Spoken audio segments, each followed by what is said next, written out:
తెలుగు శ్రోతలందరికీ నమస్కారం అండి. మన అలనాటి కథలు ఎవర్ గ్రీన్ స్టోరీస్ ఛానల్కి మీ అందరికీ స్వాగతం. స్వర్గసీమ నవల వింటున్నామండి. రచన శ్రీ యామిని సరస్వతి గారు.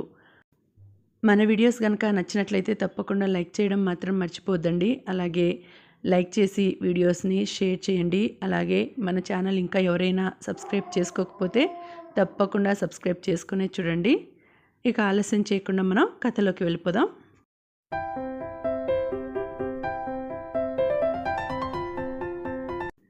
అలాగా అండి బావగారు, అక్కగారి వెంట మీరు మీ అబ్బాయి కూడా వస్తారనేది మర్చిపోకండి అన్నది. ఇద్దరూ నవ్వేశారు ఆ మాటలోని చమత్కారానికి.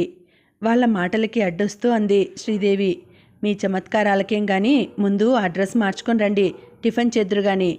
ఆ వార్నింగ్లో ఏమర్థం దాగి ఉందో కానీ మరేమీ అనకుండా గదిలోనికి వెళ్ళిపోయాడు మాధవ్. ఇక ఆ సాయంత్రం అంతా నిశ్శబ్దంగానే గడిచిపోయింది. బావగారు వచ్చాక హాయిగా కబుర్లు చెబుతూ కూర్చుందామన్న శ్రీదేవి ఉలక్కుండా పలక్కుండా ఆ ఊసే ఎత్తకుండా ఏదో నవల చేత పట్టుకొని కూర్చుంది.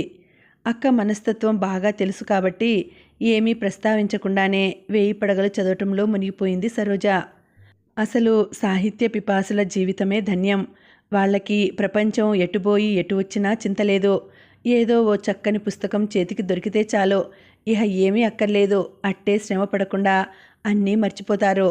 విశ్వనాథ వారి సాహిత్యం చదివే శ్రద్ధాశువులకి భాషాభిమానం అంటూ ఇంకొకటి జత అయితే ఇహ ఆయన్ని వదల్లేరు. నిత్యం ఆ పుస్తకాలే పారాయణం చేస్తూ ఉంటారు. ఏ విధమైన వ్యాపకాలు లేని ఒక్క మాధవ్ మాత్రమే పొద్దు గడవక బాధపడ్డాడు. కాస్తసేపు పేపర్ తిరిగేశాడు. ఏమీ రుచించలేదు. ఎక్కడ చూసినా వర్షాభావ సూచక వార్తలే. బావులు ఎండిపోయాయని, నీళ్లు దొరక్క దూర ప్రదేశాల నుంచి లారీల్లో తెస్తున్నారని, పైర్లు ఎండిపోతున్నాయని, నీటి కోసం తగాదాలు ఎక్కువ అవుతున్నాయని రకరకాలుగా వార్తలు. ఇవి తప్ప ఏమీ లేవు. కాదంటే అక్కడక్కడ మంత్రుల వాగ్దానాలున్నాయి. విసుగ్గా పేపర్ మూసేసి పక్కకి పారేశాడు. వీక్లీ ఒకటి తీసుకుని తిప్పసాగాడు. అందులో అతనికి చదవదగ్గది ఏమీ కనిపించలేదు. అక్కడక్కడ హాస్యోక్తులు తప్ప మరేమీ అతన్ని ఆకర్షించలేదు. అవైనా పేజీలు నింపేట్టుగా ఉన్నాయి తప్ప నవ్వించేటట్టుగా లేవు. ఇక సినిమా శీర్షిక చూడబోతే బొమ్మలన్నీ ముద్దగా పడి కింద పేర్లు చూసినా వాళ్ళని గుర్తించేట్టు లేకుండా ఉన్నాయి. విసుగ్గా లేచి శ్రీదేవి తను చదివే పుస్తకాలు దాచుకునే అల్మారా అంతా తిరిగేశాడు. విజయ్ చిత్ర తొలి సంవత్సరం సంచికలన్నీ కలిపి బైండ్ చేసిన ఒక పెద్ద వాల్యూమ్ కనిపించింది. సంవత్సరం సరుకు. ఇహ ఆ తర్వాత ఏమీ యత్నించకుండానే అతనికి కాలం గడిచిపోయింది. హాయిగా చూశాడవన్నీ. 8 అవుతూనే చదువుతోన్న నవలని ఆవల పెట్టేసి లేస్తూ అంది శ్రీదేవి. సరోజా, 8 అయింది. ఇహ భోజనానికి లేద్దామా? ఇంకా ఆకలి వేయటం లేదు. జవాబేమీ ఇవ్వకుండా చదువుతున్న ఆ పుస్తకాన్ని గుర్తుపెట్టుకుని మూసేసి లేచి వెళ్ళింది సరోజ. అన్నీ సర్ది వడ్డించేశాక మాధవ్ని పిలిచింది. అతను క్షణం అటూ ఇటూ చూసి అటా ఇటా అని మూలిగి అయిష్టంగా పుస్తకం మూసేసి లేచి వెళ్ళాడు. భోజనాలు కూడా మౌనంగానే ముగిశాయి. వద్దు, కొంచెం వేయ్, చాలు అన్న మాటలు మాత్రమే తమకి వచ్చినట్టుగా వ్యవహరించారు ఇద్దరు. శ్రీదేవి మధ్య మధ్య అలా అలా మాట్లాడింది. ఏయ్ సరోజా, కాసేపటికే మూగదానివైపోయావల్లే ఉందే. అలా ఉలుకు పలుకు లేకుండా తింటే తిండి ఏం సహిస్తుందే? మరి కాసేపు ఆగి అంది మళ్ళీ. ఏమిటండి, కూర కలుపుకొనే లేదు, ఇంకాస్త నెయ్యి వెయ్యనా? అయ్యో కర్మ, వెయ్యనా ఏమిటి? వేసుకోండి. పెరుగు ఇంకాస్త వేయమంటారా? మీగడ కూడా ఉందిలేండి. కానీ వాళ్ళిద్దరూ దేనికి అందకుండా పొందకుండా జవాబులు చెప్పారు. ముఖం చిట్లించుకుంటూనే వాళ్ళిద్దరికీ అన్నాలు పెట్టేసి తను ఏదో అయిందనిపించింది. చకచకా భోజనం చేస్తూ చలాకీగా మాట్లాడుతూ ఉండే శ్రీదేవికి ఈ మౌనవ్రతం అలవాటు లేని ఆపోసనం. తర్వాత కంచాలన్నీ అలాగే వదిలేసి వెళ్ళి పడకలు తయారు చేసింది. ఇంతలోనే బాబు లేస్తే వాడికి పాలు పట్టి స్ప్రింగ్ ఉయ్యాల్లో వేసింది. వాడు ఊగుతూనే నిద్రపోయాడు. అలా అలా పనులు పైపైనే ముగించుకొని వచ్చింది గదిలోకి. ఆమె గదిలోకి వచ్చేసరికే మాధవ్ తన మంచంపై పడుకొని అదే పుస్తకాన్ని తిరిగేస్తూ ఆసక్తిగా చూస్తూ కూర్చున్నాడు. అతని ప్రక్కనే మంచం వాల్చుకొని పడక వేసుకుని తను పడుకుంటూ అతని కేసి తిరిగింది. అయినా అతను తపోభంగం కాని ఋషిమల్లే ఆ బొమ్మలు చూడటంలో మునిగిపోయాడు. ఓ క్షణం ఆగి ప్రశ్నించింది. ఏమిటండి అది అని. చూపించాడు. నవ్వి అంది. అబ్బా, ఎన్నాళ్ళకి మీ చేతిలో సినిమా పుస్తకాలు చూస్తున్నాను. చూస్తుంటే మరదలి ప్రభావం వల్ల మీరు పుస్తకాల్లో పడ్డట్టున్నారే. ఆ, ఏమిటి? నిజమే. ఇంత మంచి పుస్తకాన్ని నీ వద్ద ఉంచుకుని నాకు ఒక్కసారైనా చూపావా? నిష్ఠూరంగా అన్నాడు. ఆమె జవాబు ఏమీ ఇవ్వలేదు. అతను తిరిగి ఆ పుస్తకంలో లీనమయ్యాడు. అటూ ఇటూ పొరలి నిద్ర రాక పిలిచింది. ఏమండి? అతను పలక్కపోవడంతో మళ్ళీ పిలిచింది. ఏమండి? ఆ పుస్తకాన్ని మూసేసి 4 కబుర్లు చెప్పరాదు? అయినా రాత్రిపూట చదివేమిటండి? అతనేమీ అనలేదు. ఏం పలకరేమండి? ఇదేమిటి? సాయంకాలం నుంచి మూగనోము పట్టేశారు. మౌనవ్రతం పాటించడం మొదలుపెట్టారేమిటి? కర్మ. అతను ఏమీ అనకుండా ఆసక్తిగా పేజీలు తిప్పేయసాగాడు. విసుగ్గా పిలిచింది మళ్ళీ. ఏమిటా మౌనం? తలెత్తాడు. మిమ్మల్నే ఇందాకడి నుంచి అరుస్తుంటే చెవుల్లో దూరనైనా దూరలేదా? ఆ ఆ ఏమిటి? ఆ పిలుస్తుంటే పలకరెందుకో? బాగా వినిపించటం లేదా? ఎందుకు వినిపించదు? బాగానే వినిపిస్తుంది. మరి సమాధానం ఇవ్వరే? ఏమనివ్వాలి? అంటే మీకు పుస్తక పఠనంలో పడ్డాక నాకేం జవాబు ఇవ్వాలో కూడా తోచటం లేదన్నమాట. జవాబు చెప్పరేం? అబ్బా, ఊరుకొందు. ఎందుకలా ఊరికే విసిగిస్తావు? కోపంగా అంది. కనిపిస్తోంది అప్పుడే. ఏమిటో ఆ కనిపించేది? అయిష్టం. ఎవరిపైన? నాపైన. నిటారుగా కూర్చుని పుస్తకం మూసి మధ్యన వేలించుకుని సూటిగా చూస్తూ అన్నాడు. నీపైన అయిష్టమా? ఎందుకలా అంటావు? శ్రీ, నీపై అయిష్టం నాకెందుకు పుడుతుంది? కాదంటే చూడక చూడక ఈ పుస్తకం చూస్తూ కూర్చున్నాను కాబట్టి నీ మాటలు సరిగా వినలేదో ఏమో. అయినా ఇవేమీ వద్దనుకుని ఓ చోట కూర్చుందామంటే వచ్చినప్పటి నుంచి నీ ఓ పుస్తకం, సరోజా ఓ పుస్తకం పట్టుకొని పరీక్షలకి వెళ్లే వాళ్ళలాగా చదువుతూ కూర్చుంటారాయే. మరి నాకు పొద్దెలా గడవాలి? గలగలా నవ్వింది శ్రీదేవి. అతని చేతిలోని పుస్తకాన్ని తీసుకుని మూసి పక్కగా పెట్టేసి అతని చేతుల్ని చెంపలకి ఆనించుకుని గోముగా అంది ప్రేమగా చూస్తూ. మీకలా ఇష్టం లేదని చెప్పేస్తే అప్పుడే మానేద్దునుగా వెధవ పుస్తకాలు. ఎప్పుడూ హత్యలు, బెదిరింపులు. ఒళ్ళు జలధరిస్తుంది. అయినా మనసులో ఏదో ఉంచుకుని మౌనంగా ఉన్నారంటే నాకెలా తెలుస్తుంది? నీకు తెలియదు, నిజమే. కానీ నాకై నేను విడమర్చి చెప్పి చదువుకోవద్దని అంటే ఇంకేమైనా ఉందా? సత్యాగ్రహం మొదలు పెడతావు. సత్యాగ్రహం అంటే నీళ్లు నిప్పులు ముట్టుకోకుండాననా? బాబోయ్, మీ ఇష్టం. మీరేం చేసినా నాకు సమ్మతమే గాని అన్నం నీళ్లు ముట్టుకోకుండా నేనుండలేను. చిలిపిగా ఆవిడ అంటుంటే అలా అలా ముద్దుగా మాట్లాడుతుంటే చుబుకం పట్టుకొని లాలనగా అన్నాడు. సత్యాగ్రహం అంటే నీవనుకున్నది కాదులే. సత్యాగ్రహం షష్ఠీ తత్పురుషం చెయ్యి. పోనీలే, ఈ డొంక తిరుగుడెందుకు? సత్యాగ్రహం అంటే సత్యభామగారి ఆగ్రహం అని. అంటే ఏం లేదు, అలుక వహించటం అన్నమాట. అప్పుడు నేను నీ వద్దకి వచ్చి హిందోళంలో మనమరయం దలంచి నీవు దయగల్గనో కుండిన నిల నేర్తునే అని ప్రార్థిస్తానన్నమాట. తర్వాతేమో అహం. తర్వాత ఇక వద్దులే. సంకోచించి అతను ఆగిపోవటంతో నిండుగా నవ్వేసి అంది. ఎందుకొద్దు? తర్వాత బాగుంటుంది. అప్పుడేమో నేను మీరు నా పాదాలకి మొక్కబోతే అయ్యో పతిదేవుడే పాదాలకి మొక్కవచ్చా అనుకొని నా ఎడమకాలుని పక్కకి తీసుకోబోతాను. కానీ మీరు అలా జరగడంతో నా పాదం ఎలాగూ మీకు తగులుతుంది. కిరీటం లేదు కాబట్టి బంగారం లాంటి మీ క్రీం పూసిన క్రాఫ్ చెదురుతుంది. తర్వాత నిజంగానే మళ్ళీ హిందోళంలోనే నన్ను భవదీయ దాసుని అంటూ మొదలు పెడతారు. అప్పుడేమో నేను చిచి భవదీయ దాసుడేమిటండి, బావులేదు, నన్ను భవదీయ ప్రాణపతి అనండి అనంటాను. దాంతో రాజీ. తర్వాతేముంది? ఇహ స్క్రీన్ వేసేయటమే అని దోమతెరని లాగేసి దగ్గరికి లాక్కుని సున్నితంగా చుంబిస్తూ అన్నాడు. అబ్బా, ఎన్నాళ్ళయింది శ్రీ మనమిలా మాట్లాడుకుని. రోజు స్వీట్స్ తింటుంటే మొహం మొత్తదు అంది. నాకేం మొహం మొత్తదు, నాకు రోజు ఈ స్వీట్స్ కావాలి అని మళ్ళీ అందుకోబోయాడు. అతని నుంచి తప్పించుకుని అంది. వీల్లేదండి మహారాజా, ఈరోజు ఈ స్వీట్స్ అందుకుంటూ ఉంటే మీకు వీటి రుచి బాగా అలవాటై చివరికి తీయదనమే మర్చిపోతారు. లేదులే. అబ్బా, ఏమిటి అడ్డంకి? మారాం చేయబోయాడు. అబ్బా, ఏమిటా తొందర? కాస్త ఆగండి. మీతో ఓ విషయం చెప్పాలి. అది ముందు వింటేనే తర్వాత పరోపాక్రమణ. గారంగా అడిగాడు. స్వీట్స్ తీసుకుంటూ వినటానికి వీలుపడదా? మరి చిన్నపిల్లాడిలా ప్రవర్తించకండి. చెప్పేది వినమంటే. బుద్ధిమంతుల్లా వినండి.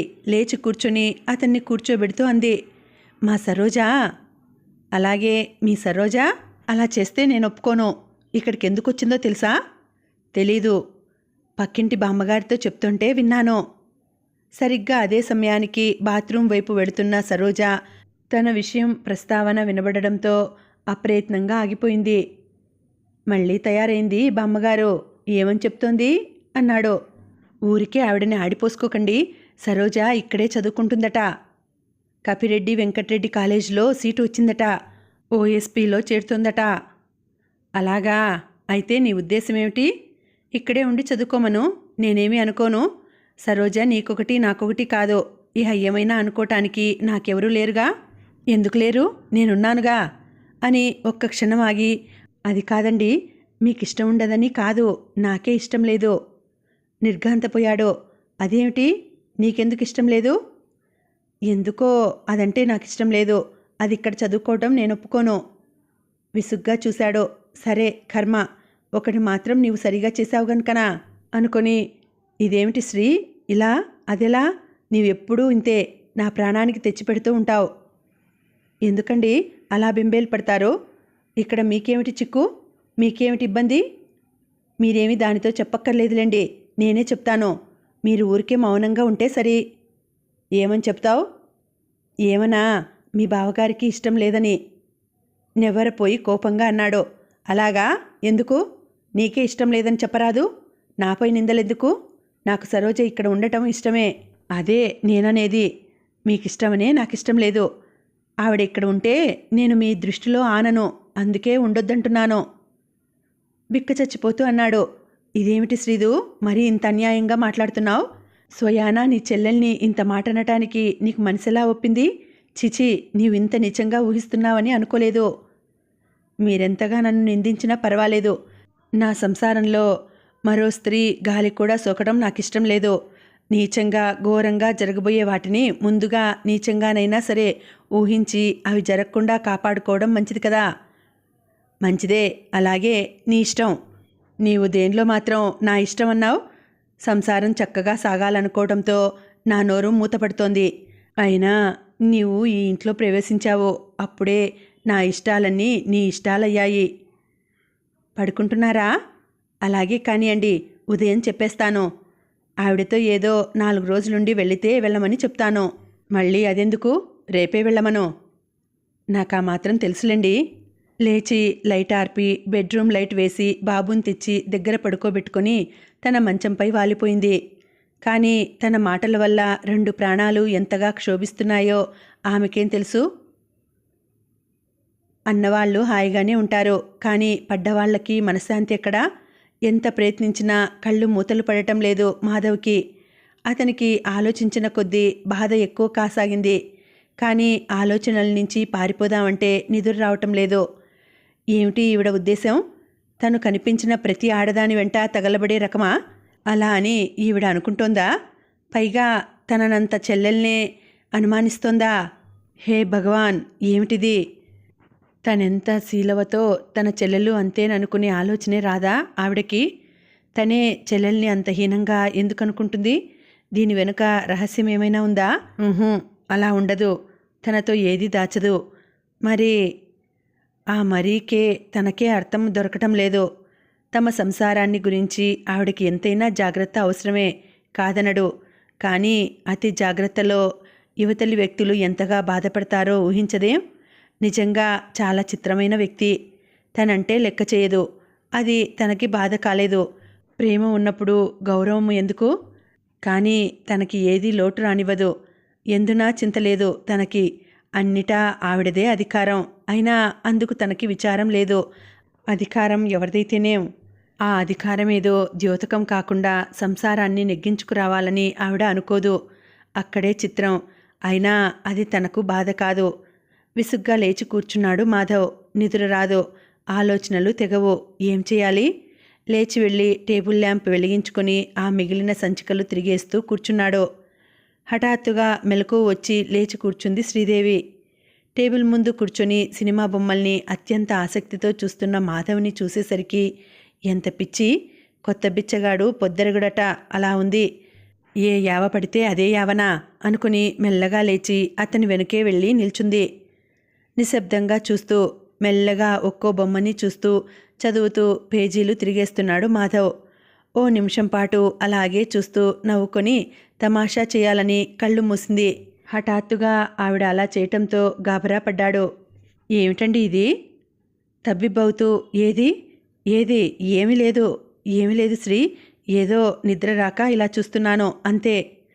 గలగలా నవ్వింది. ఆ నిశ్శబ్దంలో నిద్రపోయి లేచిన ఆవిడ గొంతుక మరీ మృదువుగా మధురంగా ఉంది. వెనకటికెవడో రాజు మంచిదని రేయల్లా దొంగలించాడట. అలా నిద్ర రాలేదని ఇలా క్రొత్త పుస్తకమని చూస్తూ కూర్చుంటే ఎలా నిద్ర పడుతుంది? రండి ఇక పడుకుందరు కానీ. ఇంకేమీ అనకుండా పుస్తకం మూసేసి లేచాడు. మెల్లిగా అతనిపై చేయి వేసి ఆనుకొని సరసనే నడుచుకుంటూ వచ్చి మంచంపై వాలింది అతనితోటి. తలనొప్పిగా ఉందా? గాలి ఆడటం లేదా? అన్నాడు ఇంకేమనాలో తోచక. విసనకర్ర అందుకుని మెల్లగా విసురుతూ ఓ చేత్తో మెల్లగా చెక్కిళ్లపై నిమరసాగింది. ఆవిడకి ఎదురుగా తిరిగి ముడుచుకొని ఒరిగి పడుకున్నాడు. కుడి చెయ్యి ఆమె వీపు మీద వేస్తూ ఇంకాస్త దగ్గరగా జరిగి మెల్లగా విసరసాగింది. ఎప్పుడు నిద్ర పట్టిందో, అలసట వల్లో, చాలాసేపు మేల్కోవటం వల్లో, చల్లగా గాలి సోకుతూ ఉండడం వల్లో మెల్లగా నిద్రలోకి జారిపోయాడతను. ఆవిడ మాధవ్ నిద్రపోవటం గమనించి విసనకర్రని అలా పారేసి మెల్లగా తన చేత్తో అతన్ని చుట్టి ఇంకాస్త హత్తుకుని పడుకుంది. మరో 10 నిమిషాల్లో నిద్రలోకి జారిపోయింది. ముఖం కడుక్కొని వచ్చి అక్కగారి చేతిలోంచి కాఫీ గ్లాస్ అందుకుంటూ అంది సరోజ. కాఫీ అలవాటు లేదేమో అక్క, మరి ఎప్పుడైనా అవసరం అవుతుందేమోనని మీ బావగారు నెస్కేఫే తెచ్చి ఉంచారు. కాఫీని ఆప్యాయంగా ఆస్వాదిస్తూ అడిగింది. మరి బావగారికి, నీకు, బాబుకి? మా ఇద్దరికీ బోర్నవిటా ఉంది. బాబుకి హార్లిక్స్ కలిపాను. లేస్తూనే ఇవ్వాలి ఇద్దరికీ. చిన్నగా నవ్వింది సరోజ. ఎందుకు నవ్వుతావు? ఏముంది, వెనుకటికెవరో తండ్రి స్మార్తుండు, తల్లి మదమతస్తురాలు, తనయుడు డారాధ్యుండు అన్నట్టుగా ఒకరు బోర్నవిటా, కొడుక్కి హార్లిక్స్, ఇంటికి వచ్చిన వాళ్ళకి నెస్కేఫే. బావుందక్క, బావుంది. మరి సాయంకాలం ఎవరైనా వస్తే టీ ఇస్తారా? అంది నవ్వుతూ. రుసరుసలాడింది శ్రీదేవి. ఏమిటి సరోజ, నీకు ప్రతిదీ వేళాకోళంగా ఉందా ఏమిటి? చదువుకోవడానికి వచ్చిన దానివి ఇలా అయితే ఇక సంబడం చెప్పాలా? నీకు చదువు వద్దు, సంధ్య వద్దు, శుభ్రంగా ఇంటికెళ్ళిపో. ఆ మాట వింటూనే సరోజ ముఖం లానమైంది. గత రాత్రి విన్న సంభాషణ అంతా గుర్తుకు వచ్చింది. ఈ ఉచిత సలహా వెనుక దాగి ఉన్న విషహృదయం మాట తలుచుకునేసరికి ఆవిడికి ఒళ్ళంతా కంపరమెత్తింది. బరువుగా అంది, సరే అక్కయ్య, నీ మాట వింటానులే. చాలా సంతోషించింది శ్రీదేవి. కానీ పైకి ఆ సంతోషం వెలికి రాకుండా చూసుకుని అంది ఆప్యాయంగా, చాలా మంచిది. నా మాట వింటూనే మానేసావా ఏమిటిలే? అయినా నీ ఇష్టం. కాదక్క, నీ మాట వింటాను. బావగారు వస్తూనే చెప్పి పెడతాను. ఇప్పుడే. అబ్బా, నీతో ఏది వచ్చినా చిక్కే. అయినా అంత అర్జెంట్ ఏమిటే? ఇంకో 4 రోజులుండి వెడదువు గాని. జీవం లేని నవ్వు నవ్వి, కాదులే అక్క, నీకు తెలియదు, ఇప్పుడే పెడతాను అంది. సరే, నీ ఇష్టమేనన్నానుగా. ఇంకాస్త ఒత్తిడి చేస్తే ఎక్కడ ఆగిపోతుందో, మళ్ళీ తద్దినం కొని తెచ్చుకున్నట్టు అవుతుందేమోనని మౌనం వహించింది శ్రీదేవి. అప్పుడే నిద్రలేచి ముఖం కడుక్కొని వచ్చి తల దువ్వుకుంటూ పిలిచాడు మాధవ్. రాత్రి సరిగా నిద్రలేకపోవడంతో ముఖం గండరించి కళ్ళు ఎర్రగా మెరుస్తున్నాయి.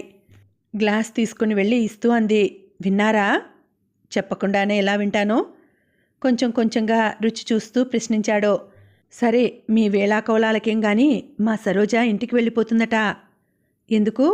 సాధ్యమైనంత మనస్సుని నిగ్రహించుకుంటూ అన్నాడు. ఆవిడకి చదవటం ఇష్టం లేదట. సరిగ్గా అదే సమయానికి అటు వచ్చిన సరోజ ఆ మాట విని అంది.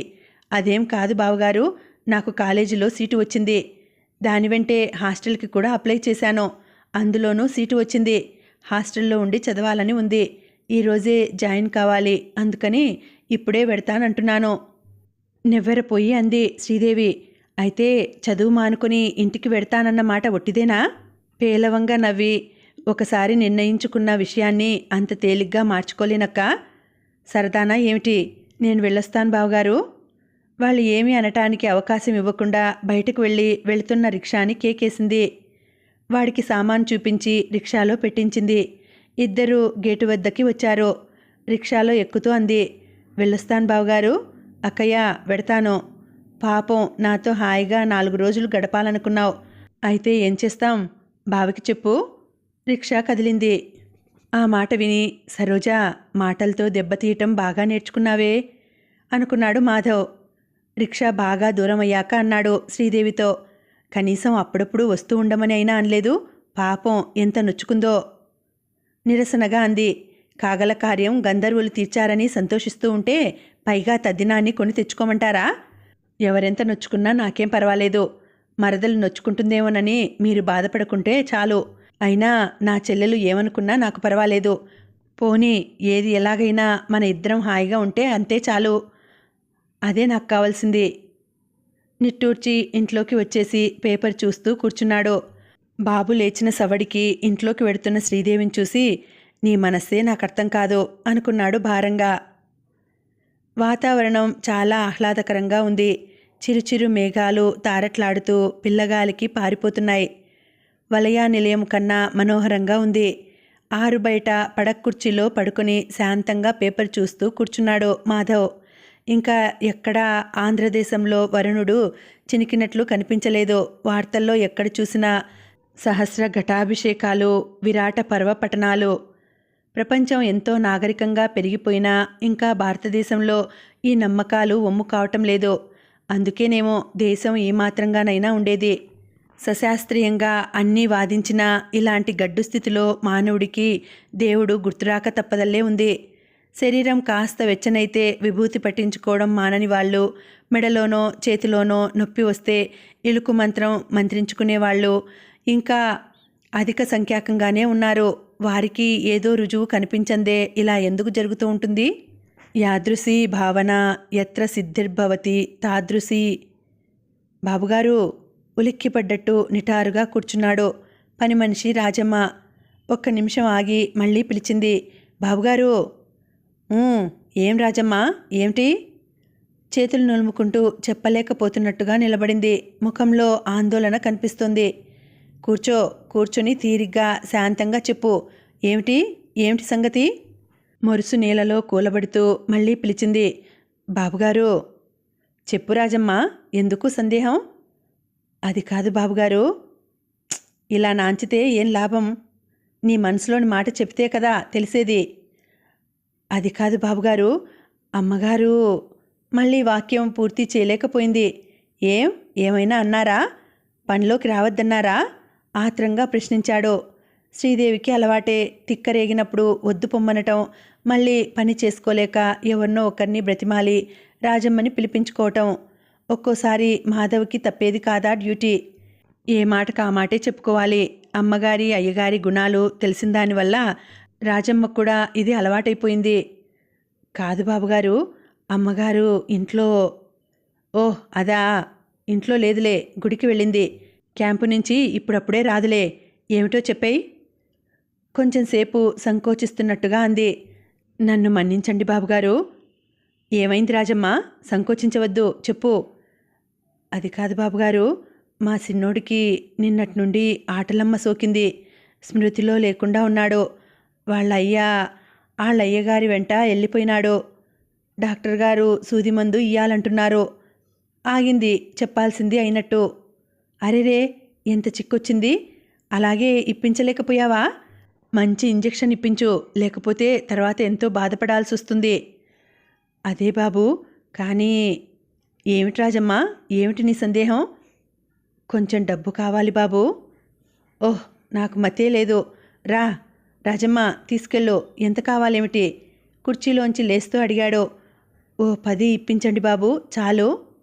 ఏదో మీ దయ వల్ల ఈ గండం గడిస్తే చాలు. అదే 10,000. ఇంట్లోకి వెళ్ళి జేబులు చూశాడు, కనిపించలేదు.